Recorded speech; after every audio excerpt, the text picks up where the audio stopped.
Oh hi, I'm Rayford, and thank you for joining me for some more Paragon patch notes. Today we got the notes for Paragon patch version 39, which drops on Tuesday, April 4th. Per usual, I will have the link to the patch here in the description box down below if you want to go ahead and take a look at those.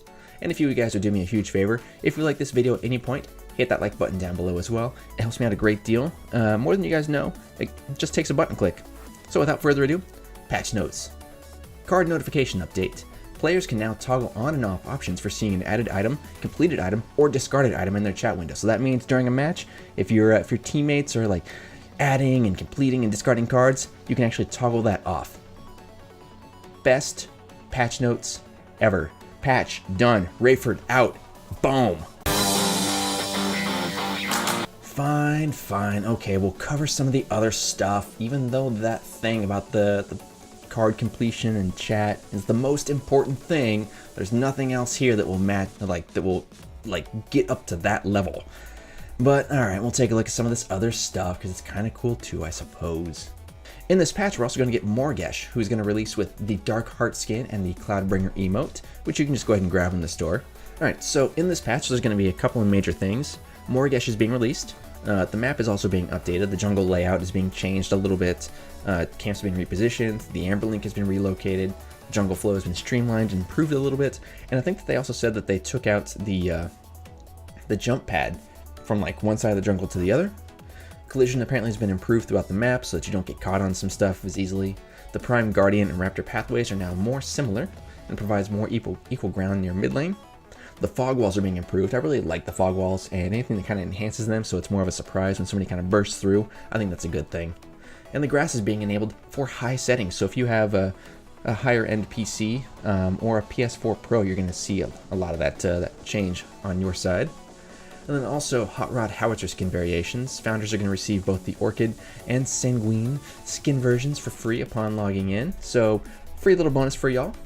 Diving into some of the major monolith changes, the Raptors are being updated. The Raptor camp no longer reinforces one at a time. It now begins respawning 4 minutes after all the Raptors have been destroyed. Only after all Raptors have been destroyed, spawning will begin 4 minutes later. Raptor melee attacks will now only damage their primary target, so apparently there was some cleave or some AoE damage that was going on there.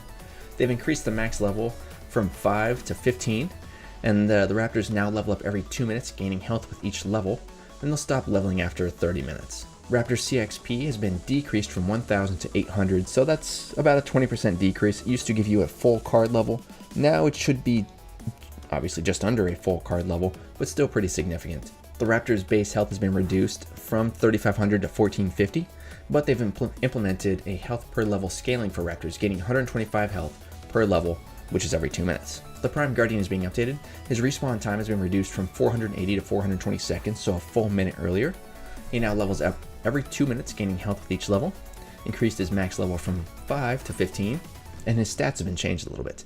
They've reduced the Prime Guardian base health from 12,000 to 8625, and they've implemented health per level scaling for Prime, gaining 325 health per level, which is every 2 minutes. Orb Prime is also being updated, so they're reducing the duration of the Prime buff from 180 to 150 seconds, so that's a 30-second reduction. And then they've updated the Prime Orb buff, which kind of plays into the Prime cards, which we'll actually talk about here in just a little bit. River buff is also being updated. They've updated the vision rules, whatever that means. And the river buff will now update every 2 minutes regardless of whether it's been destroyed previously or not. So it used to be that if you didn't destroy it prior to its 2 minute reset, then it would just stay there until somebody killed it. But now it's actually going to change and be overwritten basically. The weekly card pack is changing, so now for this week we're going to be getting Micro Nuke, Reaper's Key, and Swift Creek Heart. Nothing significant there. The Prime card is also being reworked pretty significantly. So now the Warlord is going to give you 25.7 attack speed. The Archmagus is going to give you 30 points of power, and the Centurion is going to give you 250 points of max health. And all the Prime cards now have the same unique passive effect. So they will all restore 3% of your max health and 3% of your max mana every second if no damage has been taken in the last 6 seconds. Nearby minions have their max health increased by 50%. All friendly ranged minions are granted Death Touch for the next 30 seconds, which means that they will instantly kill any enemy minion that they attack. And abilities and basic attacks now deal 20% more damage.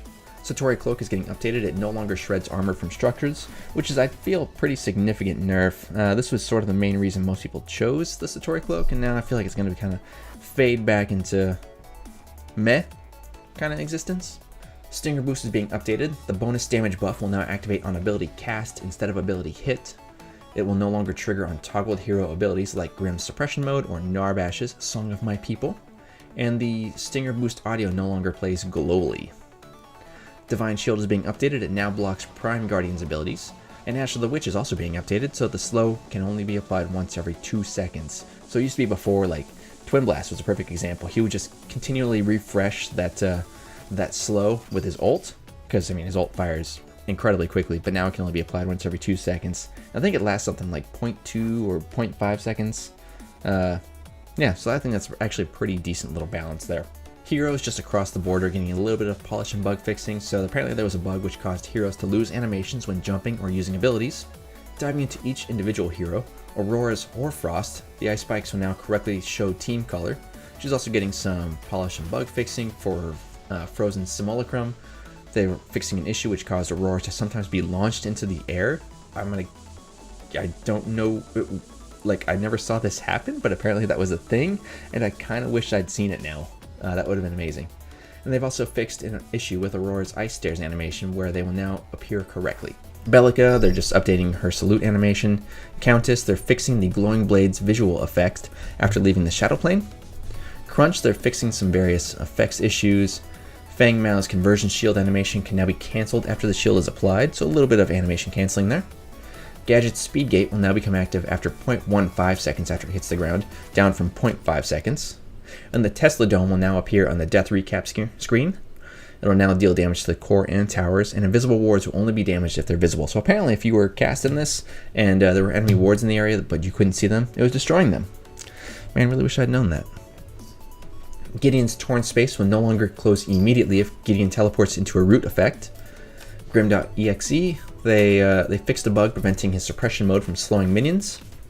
Howitzer's slow grenades now become active 0.1 seconds after they hit the ground, down from 0.5 seconds. And his Make It Rain, the post-ultimate directional leap is now more forgiving. Chimera, they've improved responsiveness of basic attacks after activating Unleashed. Kwang, they fixed an issue where spark visual effects appear on Kwang's sword when running against walls. They've also fixed a bug which caused Kwang's Judgment of the Heavens to turn Prime Guardian invisible. And they fixed a bug which caused his ultimate to cancel if he teleports into a root effect. Murdoch, his Buckshot, his Move Along, and Static Trap are now all quick cast, so that means that they're going to be instant cast unless you hold the button down. They've improved responsiveness on abilities across the board, and his blue variant skin has been tweaked to look less like the original skin. Muriel's Reversal of Fortune has had the soft cooldown removed if she's interrupted before activation, and she can no longer use it while in the air. For Richter, they've fixed a bug which allows him to cancel his Riplash animation if he pulls an enemy. Sereth, they've fixed the facial animation during hit reactions. Sevarog, they fixed Sevarog's Colossal Blow ability, turning all players' screens green. Oh, that sounds like annoying, but also like he's had just a global effect on everybody in the match. I really kind of wish I had seen this in person. Sevarog's Hollow Praise emote now has audio. For Sparrow, they fixed her low health vocal effort sound. It used to continuously play even after being healed. That should no longer be the case. And finally for Heroes, we have Twin Blast. They fixed his cloth clipping while rotating Twin Blast, and they've updated his respawn animation. The daily login reward, for day 3 it used to be a silver chest, it's now 500 coins. The minimap is being updated to match the new Monolith map, and hero minimap icons have been updated a little bit, so it should now be clearer and easier to read. Loot crates are being updated. They're rotating in the Hot Rod Howitzer Orchid and Sanguine skin variations, and adding those to loot crates. Some minor polish and bug fixing, some minion death effects optimizations, there's some fixes, there's some tweaks. They fixed some hitches in the tutorial level when leveling up Gideon's Cosmic Rift. They fixed a bug that allowed dead players to still see enemies after their team had lost vision. The loot crate screen is now in 3D. Minor tweaks to hero zoom. Characters no longer experience controller input while settings menu is open. And the targeting brackets now appear on stealth enemy heroes when players have vision on them. Finally, AI. The bots are being updated, so they will now attempt to last hit minions. They are also aware of the towers and the tower range. Player usage of team comms now has a greater influence on bot decisions, so now hopefully bots will actually listen if you say to defend left lane, defend left lane, defend left lane, defend left lane, defend left lane, bots. And bot hero selection is now improved. Anyway, that's it for the patch notes. Again, if you guys like this video, please do me a huge favor. Hit that like button down below. Leave a comment. Let me know what you are excited about. Hopefully you guys get to play some more Gesh tomorrow. I don't know if I'll be able to lock her down, but I will try and get out a video on her as soon as I possibly can. And yeah, please don't forget to subscribe, and I will talk to you in the next one. Okay, thanks. Bye.